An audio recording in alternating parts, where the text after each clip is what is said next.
Hey, everybody. Welcome to this new episode of Storytellers and Wild Creatives podcast. I'm so stoked that you have chosen to be here with me today. I've been kind of MIA because I have been writing my book. I have a deadline to finish my book this spring slash early summer. And in order to do that, my butt has had to be in the chair and writing practice has had to happen. So that's where I've been. But the cool thing is I got myself a friend named Jennifer Gregson, who's also a writer. She's a published young adult author, and she's working on her manuscript. And we had this similar thing happen to us last year, and we're like, oh my gosh, we got to tell the people about it because this is huge. And so we got some things to share with you. And I'm really excited, as always. I'm always excited. I'm going to jump in, and just want to tell you about Jennifer Gregson, who moving forward will be called Jen by me because I call her Jen, not Jennifer Gregson. But feel like introducing you, you need to know she's Jennifer Gregson. And like I mentioned, she is a published young adult author. She is a certified tarot reader, super juicy. And most importantly, she is one of my dearest friends. She has probably listened to me talk so many times. She's such a good friend. I love this human being. If we were closer, we'd get no work done because we would just be chitty chatterboxes with each other. And last year, we co-created together. So we actually do work together. She's on team Tell Your Stories LLC, known as the Tech Goddess. So she's a very important person in my life, and we want to talk about things. But first, Jen, is there anything else you want to tell the people about who you are? Yeah, I'm a young adult author. I have two books out in the world, little baby books, with a third book coming this fall, fingers crossed. I live in New York City, which is exciting. Grew up in the Midwest, moved to the Big Apple in 2001. So I've been here quite a while. And let's see. Yes, I do a little bit of everything. I'm sometimes called the Jen of all trades. That's good. Yeah. That's fitting. I love that. I love that. So, as I mentioned before, Jen and I had this similar experience, different yet similar. And it involved our manuscripts. And first, Jen experienced it. And then I found myself going, oh God, it's happening to me. And so we want to tell you about this. Am I making it suspenseful? Am I building up the suspense, Jen? I think so. I think so. I hope I didn't cause yours, but Wait a minute. wait a minute. So Contagious. No, my muse not. and your muse got together and they were like, ha ha ha, we're gonna throw them a loop, Yeah, we're gonna curveball if right. you We're gonna will, cause we're gonna cause some panic. some writing havoc. So the theme of this podcast is most definitely when the fear comes up in your creative practice. So even if you don't identify as a writer, you're an artist, you're a musician, however you are creative in your world, fear happens.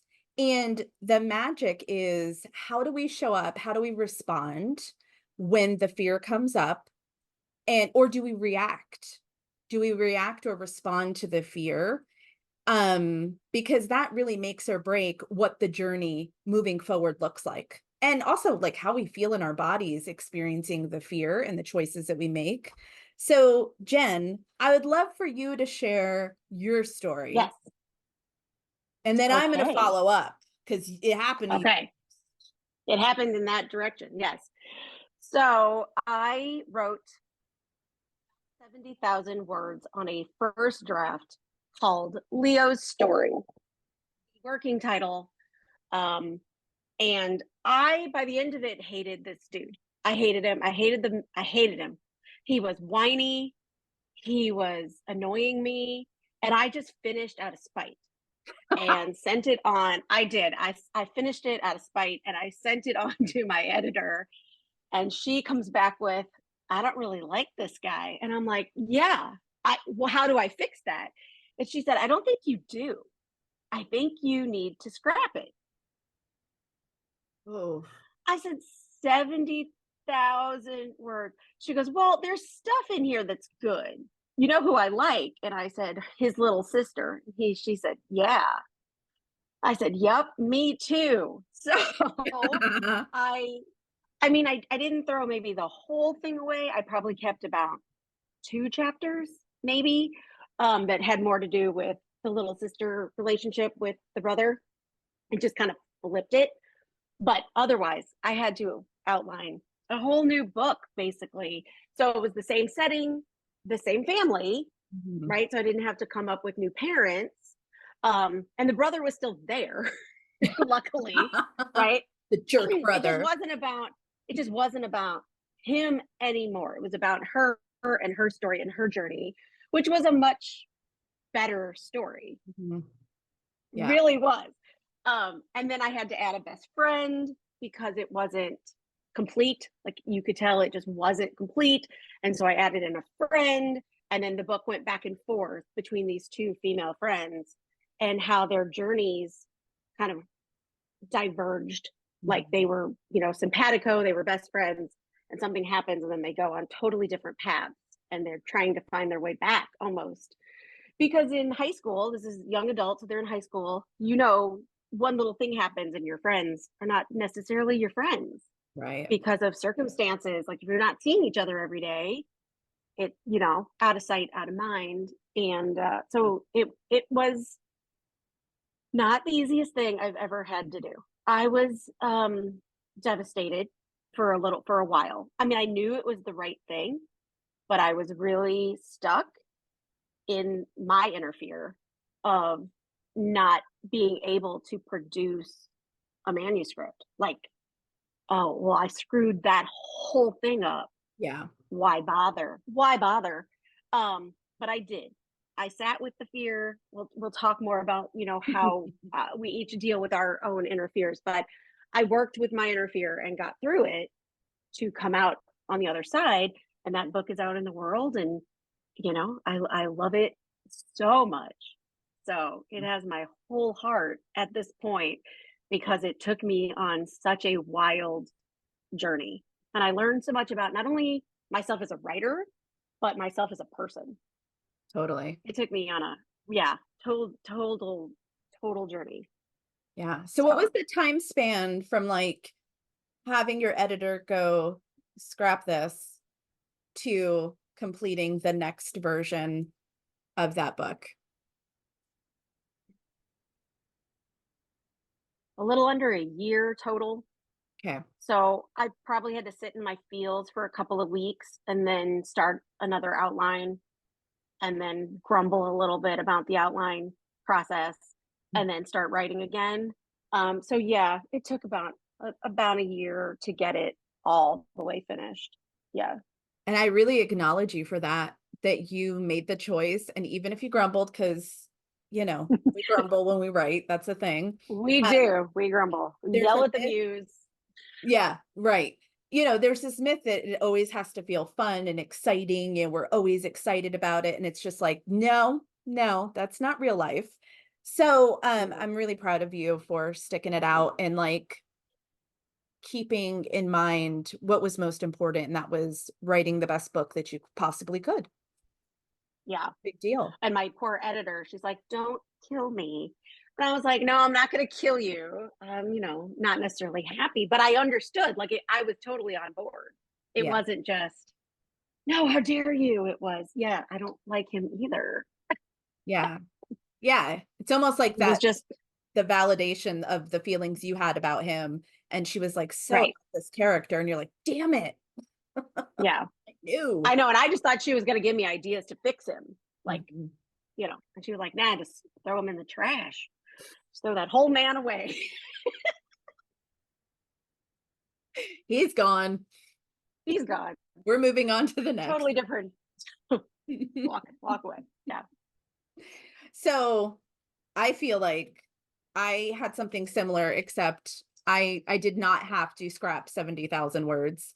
Um, for me, I had been working on my manuscript all year and in different in different drafts throughout the year, of course. And so I got these 50,000 words that I felt pretty good about. And I was in this stage, it was like November-ish of last year, where I'm like bringing the pieces Mhm. together, like just really making sure everything makes sense. And also, this is the third book in a series. So I'm also tying these loose ends together. There's a lot of moving pieces to think about in the making of this specific book. So I'm in it. And then in one of my writing sessions, I get this download. It was just, it's so hard to explain unless you've actually experienced it, which if you're creative, I'm pretty sure you've experienced it, where it just comes. Like all of a sudden, the questions you might have had for months and months and months, it's like dominoes, like do do do do do do do. It just all comes out, and then Mhm. I'm like, oh God, well, what do I do with that? Because now I've got this whole other direction, and chunks of chapters that no longer make sense now if I pursue this path of this huge download. And so I had to make this decision of, do I just put it to the side, or do I try to implement this? And it was kind of a similar thing with you of, I knew it was for the betterment of my book to make these changes, but in order to make those changes, 33,000 words had to be removed from my manuscript, which was only 50,000.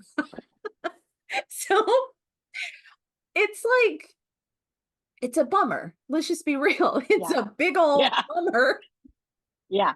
because Mhm. crafting 50,000, 70,000 words, there's just so much time and energy that goes into this. And then you're like, it has to go. Like in order to move in this direction, like it has to go. And so I did it. I took 33,000 words and I moved them. I couldn't delete them. I just like put them in a Right. document, Yeah. right? Is that what you did? Yeah. Did you just like Yeah. transfer some stuffs? Yeah. That draft just got moved into a nice little computer folder. Yeah.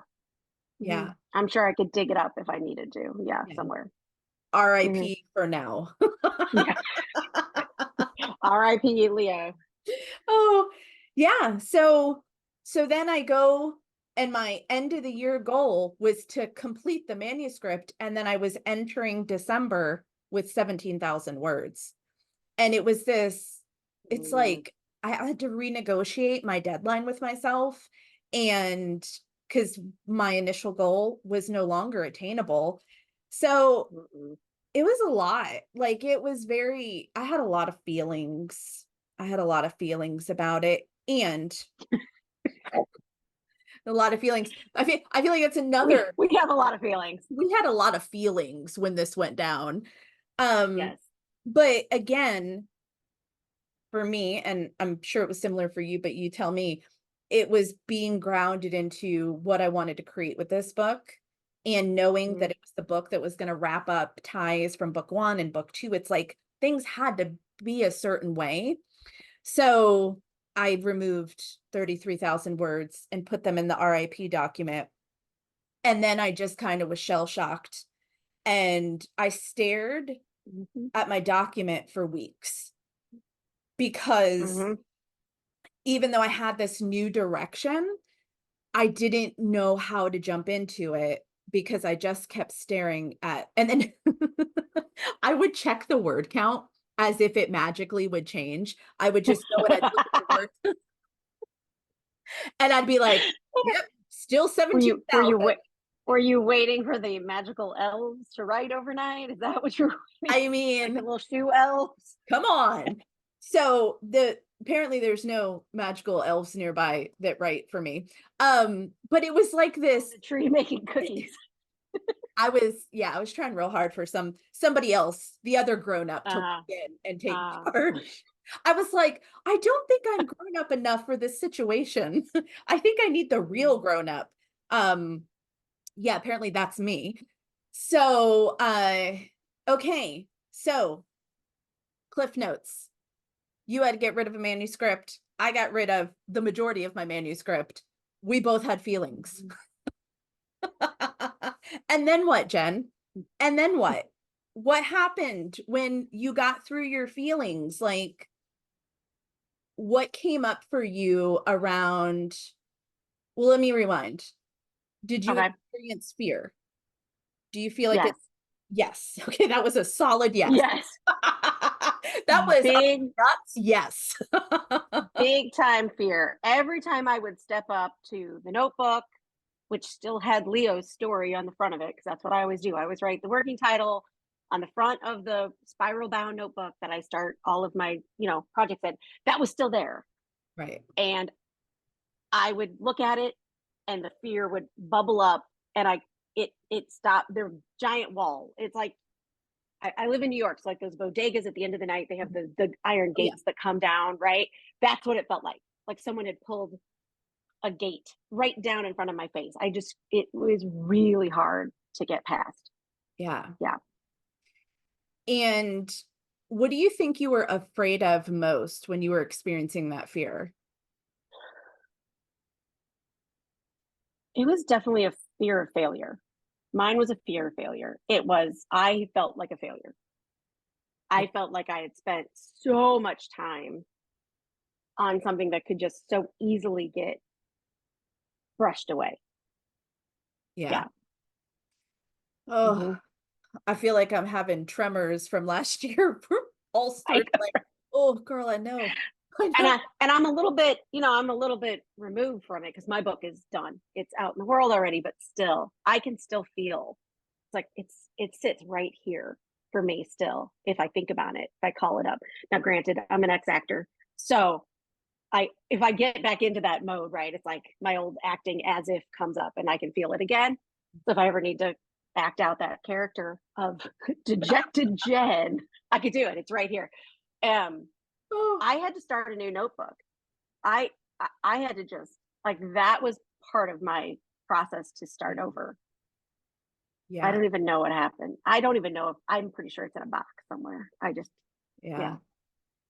So I feel like my inner fear was about the unknown, like this fear of I didn't know what lied ahead. Like, did I have the capability of putting another big manuscript together? Did I have the energy? Did I have the spaciousness, the time? How was this new timeline going to fit into this, new year? So a lot of mine, of course, fear of failure. Like when you have to scrap a manuscript like that, you're like, I don't know about you. I won't say this is what your head was thinking, but I'm like, oh, I suck. I can't do this. Like all of the limiting stuff came up. But I think Hmm. for me, the big fear was the fear of judgment and the fear of the unknown. Those freaked me out more than anything. And I think it's interesting when you're out in the world mentoring other people to write their books, and then you come across these moments where you're like, shit, I got to scrap my whole manuscript. There is this imposter syndrome that comes and Mm. drops down. Like, who do I think I am to help other people? But here's the thing that I want to say is that you didn't do anything wrong. I didn't do anything wrong. Newsflash, this is what the writing process looks like. And that's what I Hmm. want to speak into and normalize is that you didn't waste your time and energy. I didn't waste my time and energy. It took me writing those 50,000 words to have the big breakthrough to write the book that I was supposed to write. And I mean, Hmm. I would love to hear if you feel like that resonates at all for you, that you didn't do anything wrong. You needed to write that manuscript to be able to then write the story of the little sister. What do you think? Right. Oh yeah, for sure. My editor calls it the exploratory drafts. That's actually a term now. I don't know if she came up with that, but Right. or if that's a thing. But I felt like that's what I did because when I did finally break through the wall and start the new outline, it came together fairly quick. Yeah. So I didn't feel like any of what I had written was wasted once I started back Totally. because a lot of the world building was already there. It was the same high school setting, the same, like I said, the same family. So Mhm. the home environment that I already created was sort of in there. Um, it was just adding in a different point of view. Mm. Yeah, Hmm. totally. Yeah. I just want to say it out loud because there's so many people who, and I think it's how we're conditioned in this society of creating things and making things. It's like, I did it wrong. I didn't do it the right way. For those who can't see me, I'm using air quotes when I say right and wrong. Because Right. there's no right or wrong way. It's like part of understanding how you show up as a writer and how you write a book is to write a freaking book and go through Mm-hmm. the experience. And then you can kind of look at, oh, this is what works for me. This is what doesn't work for me. And then you're like really starting to fine tune who you are as a writer. Um, so we didn't do Mm-hmm. anything wrong. And if you're listening or watching this, Mm-hmm. you haven't done anything wrong. If you've reached a point where you're like, none of this no longer makes sense, I want to congratulate you for staying in movement and getting to the point in Mm. the creative process where you're having breakthroughs about the direction that you get to go in. Like, it's actually a celebration. Are you far away enough from this, Jen, that we can celebrate that we did the Massacre manuscript? Oh, sure. Yeah, for sure. Okay, me too. Me, I feel like a superhero yes. because I faced a really big fear and kept moving forward. Yes, with weeks of grumbling, with weeks of feeling like crap, weeks of not being fun to be around. I'm sure my husband and child can tell you I was probably not the most fun to be around, but I got through it. Yeah. I got through it. And that is huge because some people will stop, and that's unfortunate. Totally. And that's why I wanted us to be super real, but we're two super real Mhm. broads anyway. We tell the truth about we're transparent, the good, the bad, the ugly, we tell it. Mm, But mm, in all seriousness, I spent weeks staring at my document. Weeks. Like zero mhm, movement because I was like just in shock that it was happening. I had all the fear was so paralyzing. I think of fear mm, like a weighted blanket. Like it's so heavy on you that it's so much harder to get into movement. And so it was really just looking fear in the eye and going like, yeah, I hear you. I hear what you're trying to tell mhm, me. I hear all of this stuff. And I want to write this book. At the end of the mhm, day, I want to finish this book. And so then it's like you stand up, you dust yourself off, and it sounds like we both kind of did a similar thing where we went back to step one. We write an outline. We make an outline for our book. And that's exactly what I did. Like once I grounded myself and fear was no longer driving my vehicle and I was actually the driver now and not the passenger, is I went to good old structure, which I'm a big fan of, uh, and I just re-outlined my book. And I was yeah, like, okay, this is where we start. Now I have a focus. And then you jump in and the words come. mhm, yeah, for sure. That is very true. Yeah. Yeah, structure is a good thing. I like structure. I'm a big fan. Me too. Of like anybody that comes in like a half mile radiance of me. Oh, I said radiance. That's a beautiful word, but I meant radius.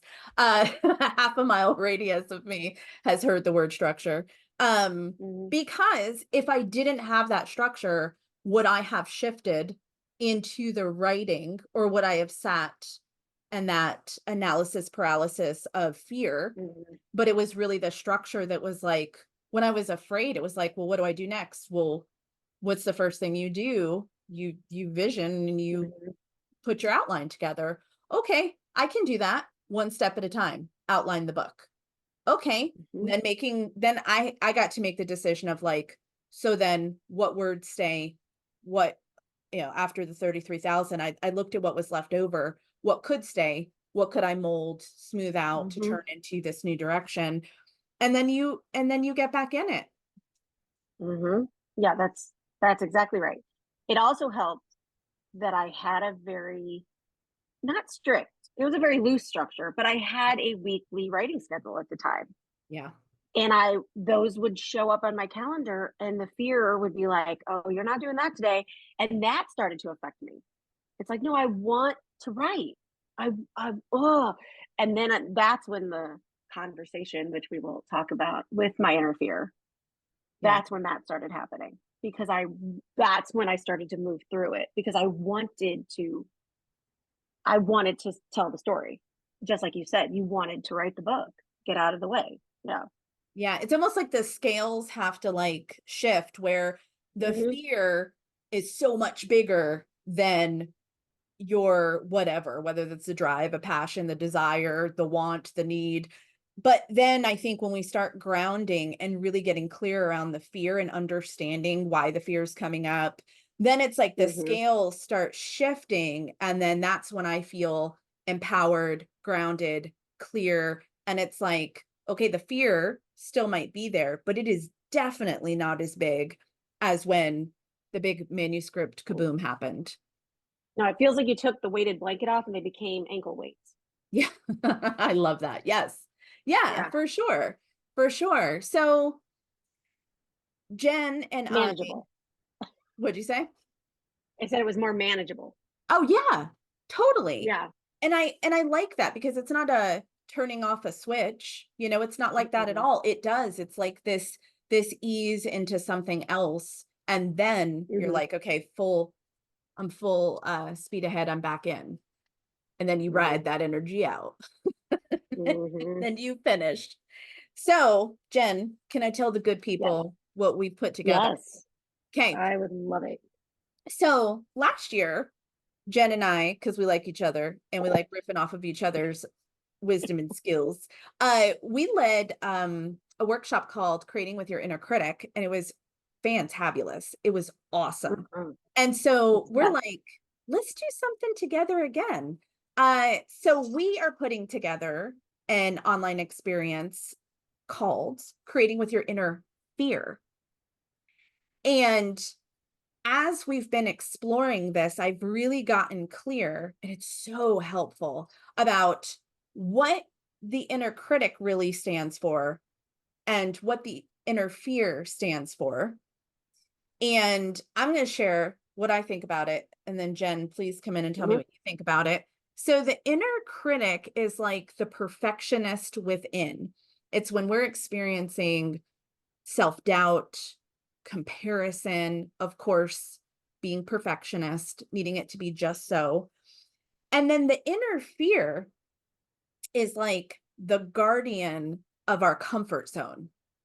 And that's when we experience the That's very cool. fear. Yeah. I love that, the image, like I Hmm. just see like the comfort zone and like inner fear standing in front of it, like, no, we are not getting out of the comfort zone.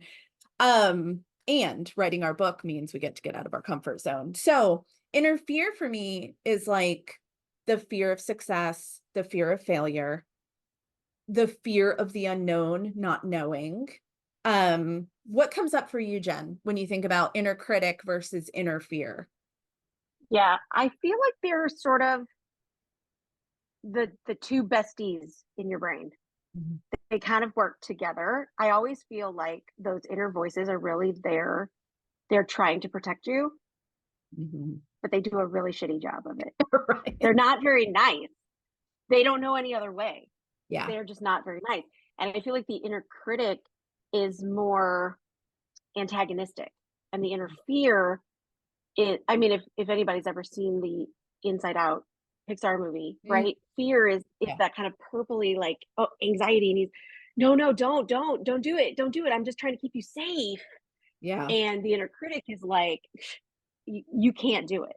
So they're almost like two sides of a similar coin. But Yeah. that's, yeah. And to me, like, all of those inner fears that come up, and there's a lot of them. I kind of think of them as like there's four kind of overarching ones. The two you mentioned, and then fear of judgment, which I feel like is kind of like to me, it's like the internet trolls. Like that's what I'm afraid of. I'm afraid Right. of the critics. I'm afraid of other people using their inner critic voices at me instead of just my own. Totally. And then the imposter syndrome for sure, which I always consider like the fear of being found out, like, oh, Mm, they're going to find out I'm not a real writer. And I'm also using air quotes, a real writer. Because if you write, you're a real writer. yeah. But we all fear that someone's going to point and laugh and Right. say, you're not a real writer. Yeah. Stop playing. No. Like a Scooby-Doo episode where they like take our mask off. Yes. Who who's under there, you imposter Who's writer. under there? Right. It's like Yeah. me, I'm a writer. Um, I'm a writer. and I Yeah. love how you said like they are besties because the thread Hmm. of the inner critic and the thread of the inner fear, they do entwine. It's like if you have experience with an inner critic where, my opinion, if you're human, yes, then you've Hmm. also experienced inner fear. And so, but they do Hmm. have, I think, different motivations Hmm. and how they show up or even feel within us might be a little Hmm. bit different. And yeah, so Yeah, Jen, that's very true. Because I feel like the inner critic is more cerebral. mhm, It's more about the voices that you hear in your head, whereas fear, I feel, is in your body. yes. My inner Hmm. fear, I feel like induces like worry, it induces like anxiety and overwhelm. Like I can feel it in my body versus Hmm. the voice in my head that's like, you suck, you're no good. Um, Hmm. so it is like two different territories. And so Hmm. we really want to take you on an adventure, if you will, Hmm. of exploring our inner fear together. And for me, when I understand something, I can develop compassion around it. And also, like, it gives me almost like a map of when this pops up, this is how I can navigate it. And so then it doesn't feel as big.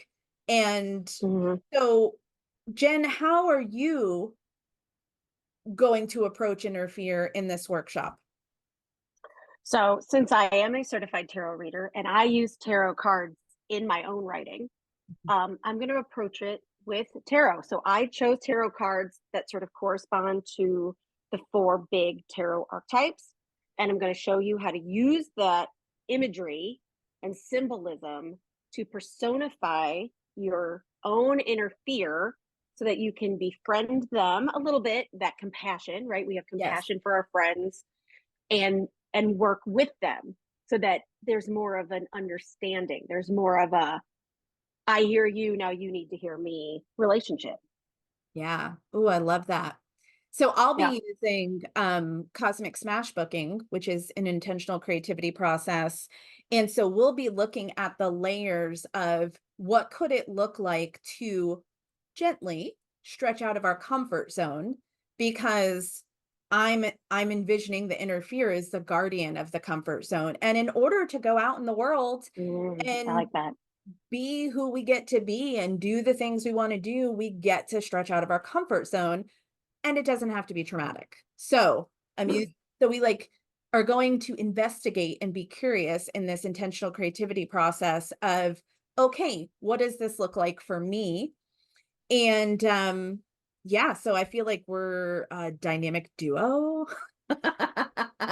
We're bringing in these really fun tools to help us go on a journey of understanding what maybe the current fear that is showing up the most in our life right now, and how do we use these tools to navigate it? Have an Yep. action plan. Yes.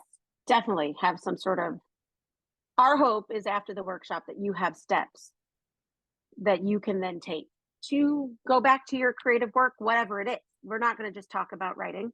Mhm. We are also both very creative women that do other things. Yeah. So it's not just writing. So we hope that wherever the fear is stopping you from doing the creative work you want to do, that the tools and the tactics and the strategies that we can give you can help you in whatever way fear shows up. I love that. Thank you for mentioning that. You definitely do not need to identify as a writer or be in the process of writing anything to benefit from this workshop experience. It's definitely, um, are you a creative woman? And I'm going to say, if you're listening to this, you are, because creativity can be defined in so many different ways. And we're really, really stoked about this. It is going to be pretty epic. Our last one was epic. So, of course, this one will be epic times two. It is on, mark your calendars, March 23rd. It is a Saturday It's going to be 3 hours from 9 a.m. to noon, and that's Pacific Standard Time. And all the information on registration is below in whatever box holds the description. You can locate all that information. And if you have any questions, please, our contact information is also there. Reach out and ask. And even if that time doesn't land for you, like if you're in a different time zone and that just doesn't work out, when you register for the workshop, you get a recording. So you can totally do this on your own time, and you can do it with us and then go back and do it on your own with yourself. Because guess what? We'll probably always have some kind of inner fear. And it'll look different at different times depending on where we are in our life and what we're, Mhm. in the middle of creating. So that's a fun bonus too, is having access to be able to use it again. Right. Because you're going to have different pop up. So you might come to the workshop dealing with the fear of failure, and then 3 months from now need to go through it again for fear of judgment. Totally. Yeah. And it might be a different experience for you to Yeah. do a smash book page and journaling, which is what I'm going to take you through, a series of journaling with different fears. You're going to come up with different things. Yeah. Yeah. And will Yeah. you speak into the part for those who may not have tarot or oracle decks, or they're not familiar with it? Like, how does that matter in this workshop? Well, luckily this time you don't need your own set of cards. I'm actually going to give you imagery. Now, if you have a deck that you love, if you sign up for the workshop, you'll get a handout. If you're like, oh, I want to use my own deck, you can find that card that I, suggested, use your own. But I do give imagery. It just helps when you're journaling to have something to look at. Mm. That's how I like to look at it. It's using the colors and the symbolism and the imagery. And I chose cards that have people so that there's like a direct person that you can give a name to, that you can personify it so that it's like you're talking to a friend at a coffee shop. I that's where I use tarot. It's more like a friend. It helps, like when you create a character, if you are a writer or an actor and you create a character, it's good to have that in your mental brain space. This sort of lets that be right in front of you. Yeah. No, that's beautiful. Yeah. That's awesome. And with Cosmic Smash Booking, the beautiful part about that process is that you don't have to go out and buy anything. Having some kind of coloring goodies like colored pencils, crayons, markers, if you've got watercolors, cool, and paper. I mean, that's really what you need in order to have Mhm. a really rad experience with Cosmic Smash Booking. So we want to make this easy and inviting so that you're like, you know what? Inner fear feels really heavy in my chest. It feels really heavy in my belly. Like wherever that fear is just too much, come and let us help you with some tools that'll help alleviate some of that. Yeah. Because sometimes it can feel like you're being tied up. Ugh. Sometimes that also feels like you get tight. And I hope that this workshop will help loosen you up Yeah. so that your creativity can flow, because I feel like fear stops that a lot. It's like turning off a tap. Yeah. For sure. Definitely you'll Mhm. leave with visual tools, and you'll also leave with a better understanding of your fear's motivation, and I think that's gold. I think that's so Mhm. important. And yeah, check it out. Come, create with us. Okay, Jen, is there anything else you want to say to the good people? No, come check it out. It's going to be amazing. Last year was so cool. Even for us Yeah. who were teaching, did the assignments with each other, right? I even did my own journaling as I talked, and I came up with new stuff. And I've worked with these things, these entities for years. Yeah. And I still came up with some cool new things to take away. So it's going to be fun. Well, I think any kind of growth work that you embark on, I have never ever done anything that was around growth that I was like, "Oh, I didn't take it. I didn't get anything from that." It's like True. I have done inner critic work for a decade, And every single time I do some Hmm. kind of session around it, it's like there's this new thing that comes up and I'm like, interesting. So that's the cool thing is that this isn't like, in my opinion, you don't just check off like, oh, I've worked with my inner critic or I've addressed my fear. I'm good. It's like, no, it's always gonna be there in Mm-mm. some way, shape, or form. I mean, not to be like doom and gloom, but that's the reality of being a human being, and so it's Right. really I find it to be super refreshing to be in the practice of using creativity and visionary tools to navigate this stuff. But I'm also really nerdy about growing as a human. Like, Yeah. spoiler alert, I always am like it's not even about self-improvement, it's a deeper understanding of who I am and how I function and maybe why these things come up for me. I find that to be super, like, soothing for my soul to, like, Mm. understand myself in a better way. So, that's it. And I think it's very fascinating because then we can take a lot of that deep inner work and give it to our characters. Yeah, right? So Yeah, if you are a writer, your characters need to have a very rich inner life. They need to be afraid of things. They need to have big hopes and dreams that don't always work out. So the more we can understand ourselves as humans, the more we can write cool humans. that's right. No pun intended. Okay, I'm gonna end on that note. I could just imagine a listener like, "Oh god." Thanks for hanging out with us. I really loved this conversation. Thanks for hanging out with me, Jen, and for Of sharing course. Manuscript Massacre story. That sounds like a horror movie title, Manuscript Massacre. Um, uh, yeah, so Uh, all the information you need is below. Thanks for checking us out. We appreciate you.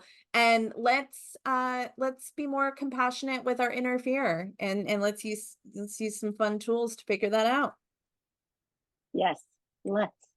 All right. I'll catch y'all later. Bye.